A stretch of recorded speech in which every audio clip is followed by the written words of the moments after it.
Presento el tema El camino a la grandeza, basado en Marcos 9, 33 al 37. En este estudio veremos las actitudes de humildad y de servicio. Vea la ilustración del burrito triunfante un día después, en la diapositiva 35 en adelante, para entender las actitudes de humildad y de servicio. La verdadera grandeza. En silencio, pasando por Galilea, Jesús y sus discípulos se acercaron a Capernaum. Marcos 9:30 nos lo dice. Habiendo salido de allí, caminaron por Galilea y no quería que nadie lo supiese. Jesús quería preparar a sus discípulos para la tragedia que se estaba acercando. Les advirtió que sería traicionado en manos de los hombres y que sería muerto, pero les animó con el anuncio de que 3 días más tarde se levantaría de nuevo. Los discípulos no entendían, estaban demasiado ocupados en el camino, discutiendo sobre quién sería el mayor en el reino venidero de Jesús. Marcos 9:30 al 32 dice, porque enseñaba a sus discípulos y les decía, el Hijo del Hombre será entregado en manos de hombres y le matarán, pero después de muerto resucitará al tercer día. Pero ellos no entendían esta palabra y tenían miedo de preguntarle.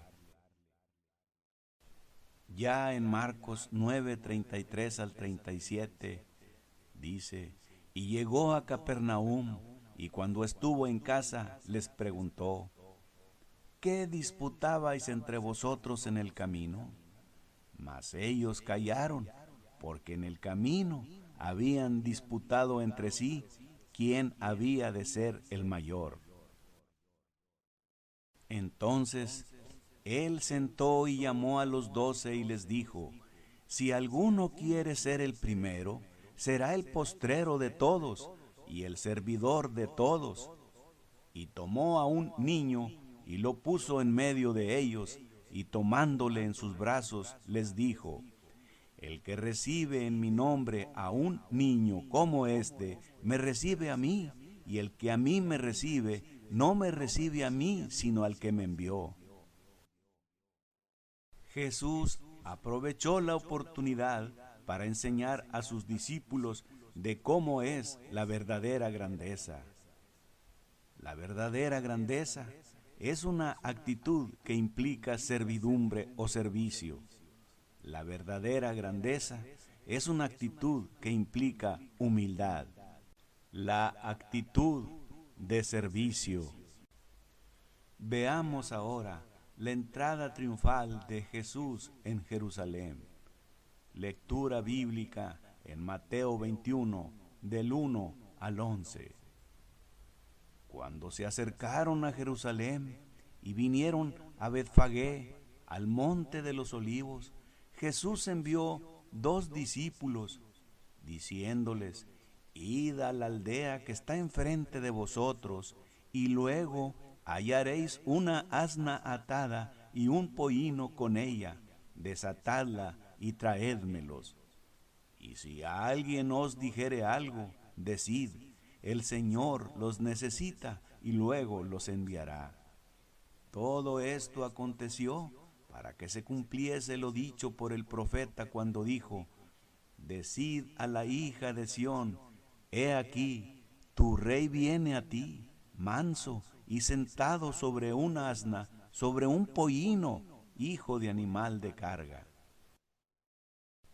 Y los discípulos fueron e hicieron como Jesús les mandó, y trajeron el asna y el pollino, y pusieron sobre ellos sus mantos, y él se sentó encima.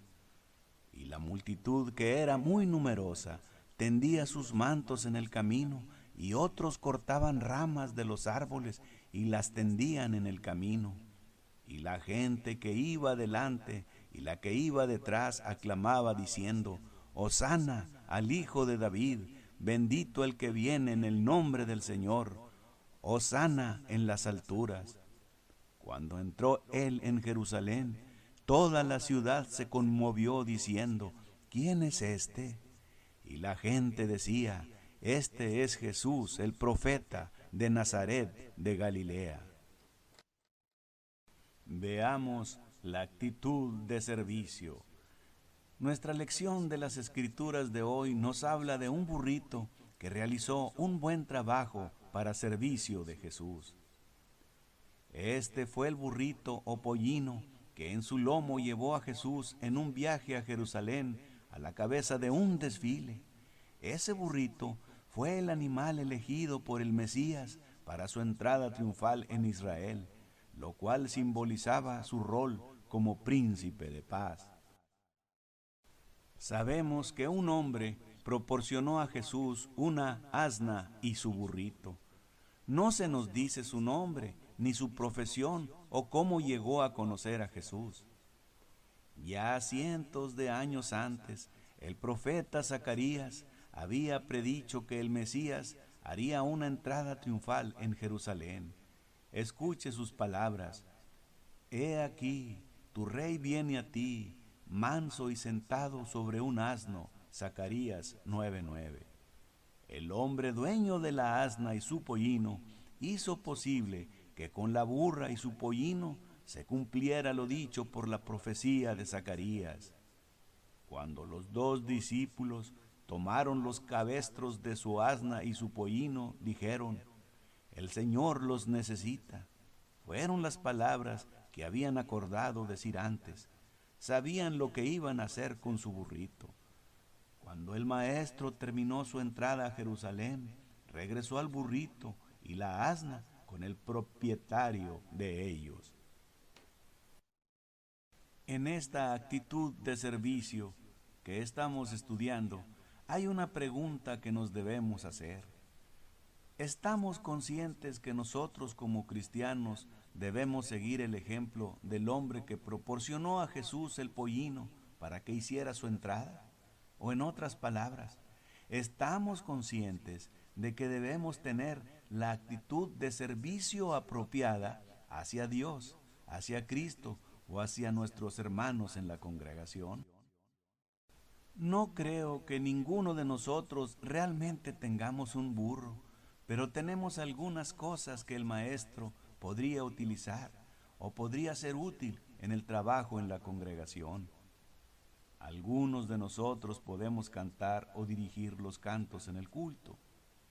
Algunos hermanos y hermanas son muy capaces para llegar a las personas que no conocen a Cristo.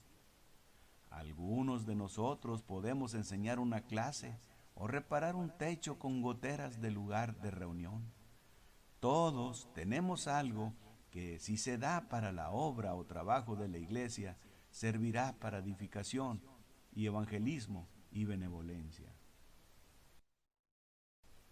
La Biblia tiene una gran galería de dadores de burros o personas que tuvieron la actitud de servicio.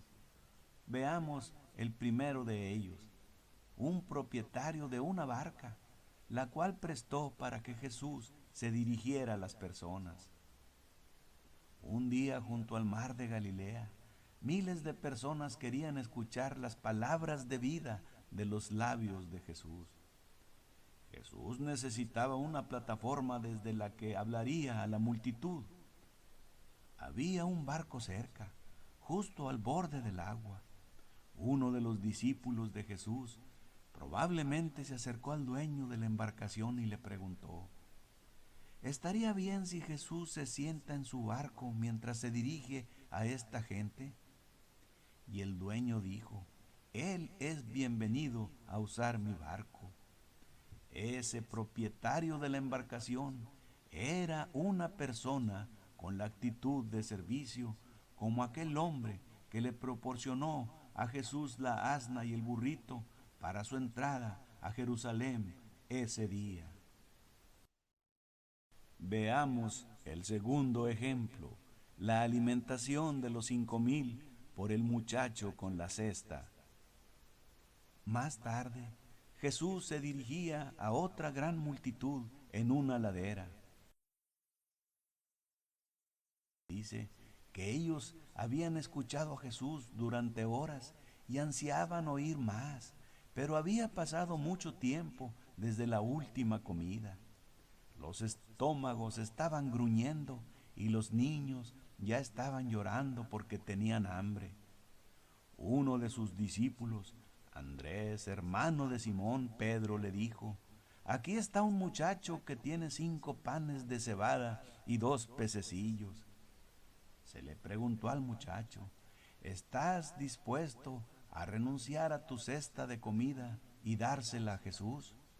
Y él contestó: con mucho gusto, sin imaginar que él y otros 5,000 varones, más mujeres y niños, comerían de la canasta de su almuerzo.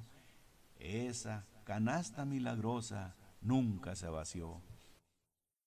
Ese muchacho, con 5 panes de cebada y 2 pececillos, era otra persona con la actitud de servicio como aquel hombre que le proporcionó a Jesús la asna y el burrito para su entrada a Jerusalén ese día. Veamos ahora el tercer ejemplo: María y Marta y Lázaro, que le dieron hospitalidad a Jesús. Más tarde, cuando la sombra de una cruz horrible ominosamente ya se vislumbraba sobre Jesús y la presión de que se acercaba el día que iba a ser crucificado, Lucas 10, 38 al 42, Jesús necesitaba un día de descanso, un día tranquilo, un alivio de 24 horas, alejado de las multitudes. María, Marta y Lázaro, viejos amigos de Jesús en Betania, le proporcionaron su casa y le brindaron hospitalidad. María sobre todo lo honró escuchándolo con gran atención y poniendo cuidado en la conversación. Jesús fue servido por una familia que tuvo una actitud de servidumbre y de servicio, como el hombre que le proporcionó a Jesús el medio de transporte que hiciera su entrada a Jerusalén. Veamos ahora el cuarto ejemplo: Simón de Cirene, que ayudó a Jesús a cargar la cruz. En ese día memorable de la crucifixión de Jesús, cuando el cielo se oscureció al mediodía, en un espasmo doloroso del sistema solar, Jesús llevaba en sus hombros una pesada cruz hacia el lugar de su ejecución. Su pérdida de sangre y el sueño le habían agotado sus fuerzas. Se dejó caer por debajo de esa cruz astillada. Tenía la cara maltratada por la suciedad del duro camino. Su boca estaba llena con la arena y su propia sangre. Entonces, un soldado romano, deseoso de terminar este macabro espectáculo, golpeó a un extraño en el hombro y le dijo: recoge esa cruz y llévala por él. Simón no tenía mucha opción en el asunto, pero para el resto de la eternidad, seguro que este hombre llamado Simón de Cirene se alegrará de que él prestara su hombro y su fuerza para soportar la cruz del Maestro. Lucas 23, 26 dice: y llevándole, tomaron a cierto Simón de Cirene, que venía del campo, y le pusieron encima la cruz para que la llevase tras Jesús. Los romanos obligaron a los judíos a llevar cargas. Jesús ya había sufrido mucho por la experiencia en Getsemaní, por su desvelo, por los procesos injustos, por el escarnecimiento y sobre todo por el azotamiento que podía ser mortal. Todas estas experiencias habían dejado a Jesús completamente debilitado. Tal vez los romanos temían que Jesús se desmayara y muriera, y querían estar seguros que viviera para ser clavado en la cruz. Juan 19, 17 dice: y Jesús, cargando su cruz, salió al lugar llamado de la calavera, y en hebreo Gólgota, cargando su cruz. Jesús cargó su propia cruz pero aquí aprendemos que Simón de Cirene la llevó también. Simón de Cirene también tuvo una actitud de servicio, como aquel hombre que le proporcionó a Jesús la asna y el burrito para su entrada a Jerusalén ese día. Los cristianos de hoy siguen dando cosas al Maestro para que los pueda llevar a su reino. Es importante servir a Dios, porque el camino de servicio es el camino a la grandeza en el reino de los cielos. Si alguno quiere ser el primero, será el postrero de todos y el servidor de todos. Marcos 9:35. En el Nuevo Testamento se respalda la afirmación de que todos los cristianos debemos tener la actitud de servicio, como aquel hombre que le proporcionó a Jesús la asna y el burrito para su entrada a Jerusalén ese día. Romanos 12:6 dice, de manera que, teniendo diferentes dones, según la gracia que nos es dada. Y Primera de Corintios 12:7 dice, pero a cada uno le es dada la manifestación del Espíritu para provecho. Luego entonces el apóstol Pablo enumeró algunos de una lista interminable de los dones espirituales: la predicación, la enseñanza, la entrega, el presidir, la compasión, la sabiduría, la hospitalidad, el servicio y la evangelización. ¿Con cuál de estos dones serviremos a Dios, a Cristo y al trabajo congregacional en la iglesia de Cristo? Celebremos por siempre por cada burrito o actitud de servicio que se le proporcione al Maestro. Veamos ahora la actitud de humildad. El orgullo y la arrogancia va a destruir la unidad entre el pueblo de Dios en una congregación local. Lo opuesto de la soberbia y la arrogancia es la humildad, una característica que se necesita si se quiere ser un miembro ideal en la iglesia de Cristo. La humildad incluye la disposición para servir, para hacer incluso tareas de servicio en una iglesia local. Nosotros somos miembros los unos de los otros. Romanos 12:5 dice, así nosotros, siendo muchos, somos un cuerpo en Cristo y todos miembros los unos de los otros. La importancia de la humildad. La humildad es importante porque el camino de la humildad es el camino a la grandeza en el reino de los cielos. Jesús usó a un niño, al niño de Capernaum, para enseñar la importancia de la humildad. Marcos 9:37 dice, el que reciba en mi nombre a un niño como este, me recibe a mí, y el que a mí me recibe, no me recibe a mí, sino al que me envió. El niño de Capernaum, ¿cómo era ese niño? Ese niño era como hemos de ser nosotros también. Veámoslo con atención. Se humilló ante los demás. No se sintió humillado a causa de su orgullo herido, sino que voluntariamente se humilló porque era humilde de corazón. No se sintió mal u ofendido porque atentaron contra su intimidad personal. Tampoco experimentó temor de ser reprendido porque tenía la conciencia en paz. Solo se humilló ante los presentes, tal y como los niños sin contaminar hacen. Esa sana humillación es la condición para ser grande en el reino de los cielos. Primera de Pedro 5:5 dice, Dios resiste a los soberbios y da gracia a los humildes.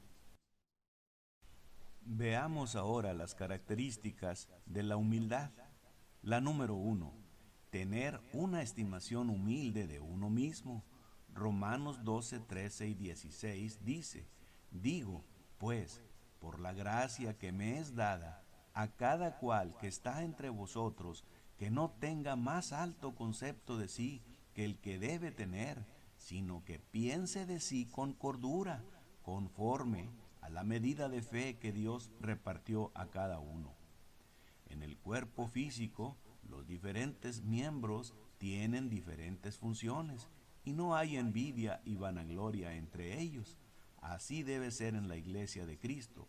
Ningún miembro puede mirarse como muy importante en vista de su don espiritual, mirando al otro hermano con desprecio. Estos conceptos vanos no tienen lugar en el cuerpo de Cristo, su iglesia. Veamos la característica número 2 de la humildad: disposición para aprender de otros y enseñar a otros. Para ser enseñable se requiere ser sabio. Proverbios 15, 31 y 32 nos dice: el oído que escucha las amonestaciones de la vida, entre los sabios morará. El que tiene en poco la disciplina menosprecia su alma, mas el que escucha la corrección tiene entendimiento. Ser educable incluye un afán de aprender y crecer, la capacidad de aprender a partir de la corrección, beneficiarse del asesoramiento y la crítica. Para enseñar a otros la palabra de Dios, tenemos que tener esa actitud de enseñar y ser enseñados. Veamos la característica número 3 de la humildad: honestidad hacia nuestros errores. Esto incluye una disposición a admitir nuestros errores. Santiago 5:16 dice: confesaos vuestras ofensas unos a otros y orad unos por otros para que seáis sanados. La oración eficaz del justo puede mucho. Confesaos y orad significan estar confesándose u orando de continuo o habitualmente. Es un deber diario que tienen los cristianos de estar confesando sus pecados al cometerlos, unos a otros, y de estar orando unos por otros. Todo el mundo comete errores. Una congregación que funciona bien y crece es una congregación llena de personas que aprenden de sus errores.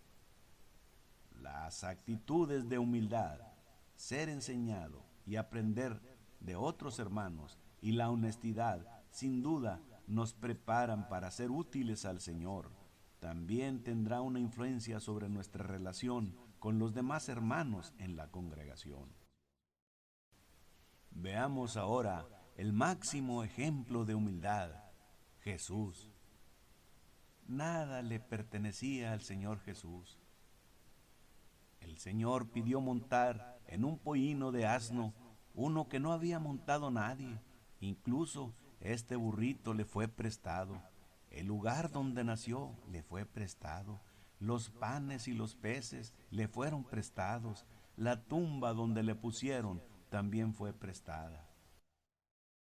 ¿Qué era lo que le pertenecía al Señor Jesús? Solo la cruz en la que cargó nuestros pecados. Cuando escogió el pollino, cabe preguntarse: ¿por qué Jesús no prefirió entrar en un corcel todo gallardo y mostrar poder? Respuesta: lo hizo en el animal más simple de la tierra, que si le miramos con detención veremos en él muchas de las cosas que el Señor demanda de nosotros. Jesús, una vida solitaria.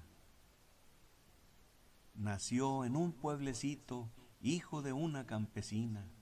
Creció en otro pueblito donde trabajó de constructor hasta que tuvo 30 años. Después, y por 3 años, fue predicador ambulante. Jamás escribió libro alguno.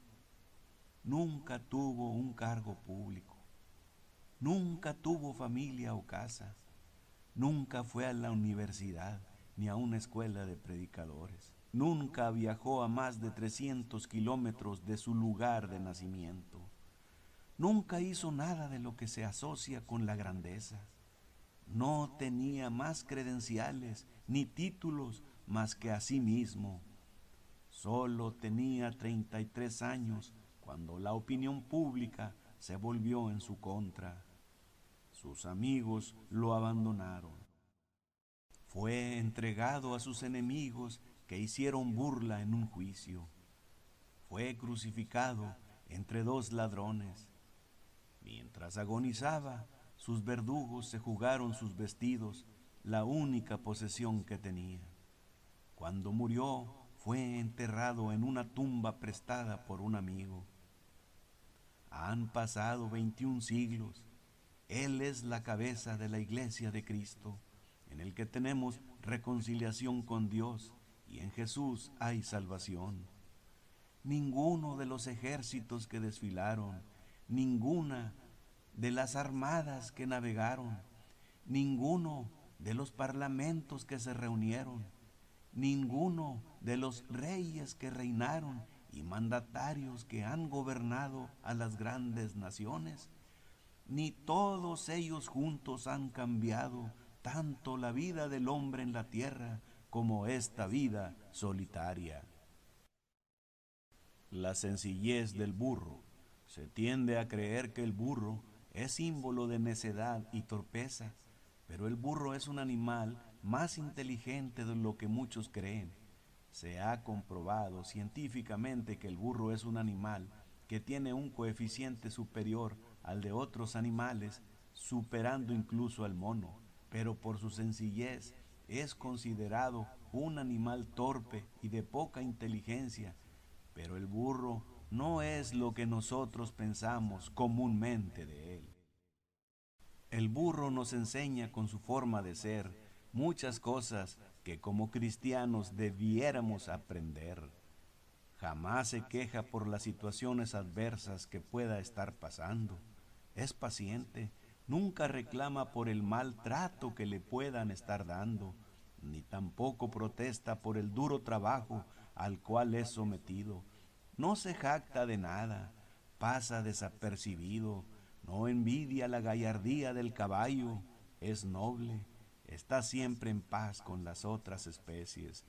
No planea ataques ni tiene técnicas de guerra, no le quita el alimento a otros, todo lo soporta en silencio, puede ir a la muerte y va sin poner resistencia, no roba, no mata, no calumnia a nadie, no anda en chismes. El burro es el animal más humillado de la tierra. Pero también el burro es el más porfiado, el más terco. Quizás esa sea su única forma de protestar contra tanto abuso que se comete contra él.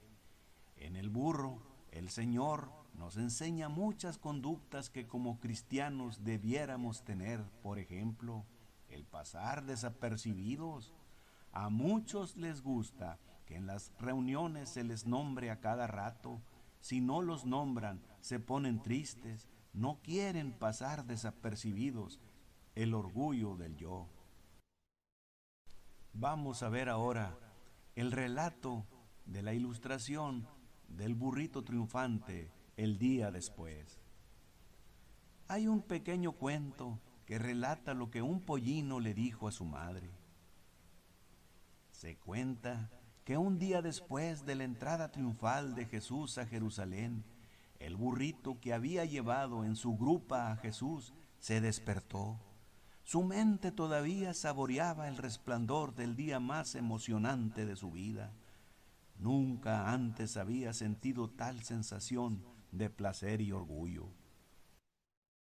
Le dijo a su mamá: «Mamá, mamá, voy al pueblo donde hace poco me recibieron con tanta alegría, donde cantaban a mi alrededor y batían palmas y se sentían gozosos de verme, donde ponían sus mantas para que yo pasara». Entonces su mamá burra le miró con complacencia y le dijo: «Bueno, anda, pero cuando vuelvas te voy a decir algo». Partió el pollino al pueblo, se dirigió a la ciudad y encontró a un grupo de personas por el pozo. «Me voy a presentar ante ellos», pensó, pero ellos no lo notaron. Siguieron sacando agua del pozo y no le pusieron atención. El burrito, bastante molesto, dijo enojado: «No saben quién soy». Pero ellos simplemente lo miraron con asombro. Uno de los que estaban ahí le dio un sopapo o revés con la mano en la cola y le ordenó que se moviera. Pero el burrito seguía parado enfrente de la chusma hasta que uno encolerizado le dio unos latigazos con una correa de cuero y otro le arrojó un balde con agua para que se fuera de allí. Viendo al burrito que no lo querían, se retiró de allí. «Paganos miserables», murmuró para sí mismo el pollino. «Iré mejor al mercado donde sí hay buenas personas», dijo el burrito. «De seguro que ellos se acordarán de mí». Pero sucedió lo mismo. Nadie le prestó atención al burrito, no obstante que se pavoneaba por la calle principal frente a la plaza del mercado. «Las ramas de palma, ¿dónde están las palmas?», gritó. «Ayer ustedes lanzaron hojas de palma». Así que, herido y confundido, el burrito regresó a casa con su madre y le dijo: «Mamá, mamá, fui al pueblo como hace algunos días atrás para que me recibieran tan bonito como entonces, pero mira cómo me han dejado». Entonces la mamá burra le dijo al burrito: «De eso te quería hablar». Ella le dijo suavemente: «¿No te das cuenta de que sin Jesús tú no eres nadie? Tú eres un burro ordinario. Lo que pasa es que tú sin Jesús no eres nada». Conclusión: nosotros no somos nada cuando Jesús no está con nosotros, y menos si no tenemos actitudes que impliquen humildad y servicio hacia Dios, hacia nuestros hermanos y hacia la congregación. Dice Romanos 3:23 que no somos nada, por cuanto todos pecaron y están destituidos de la gloria de Dios. Dice Marcos 9:35 que debemos humillarnos y servir. Si alguno quiere ser el primero, será el postrero de todos y el servidor de todos. El camino a la grandeza en el reino de Dios no es posible sin un corazón y manos que sirvan, una actitud que implica servidumbre, un corazón y manos humildes, una actitud que implica humildad. Jesús demostró la grandeza de servicio y humildad con su propio ejemplo, al venir a esta tierra en la forma de un siervo, Filipenses 2:5-7, humillándose a punto de morir en la cruz, Filipenses 2:8. Por ello fue altamente exaltado por Dios, Filipenses 2:9-11. Lucas 14:11 dice: «Porque cualquiera que se enaltece será humillado, y el que se humilla será enaltecido». Si queremos ser grandes en el reino de Dios, vamos a servir con humildad unos a otros y a los que están en el mundo.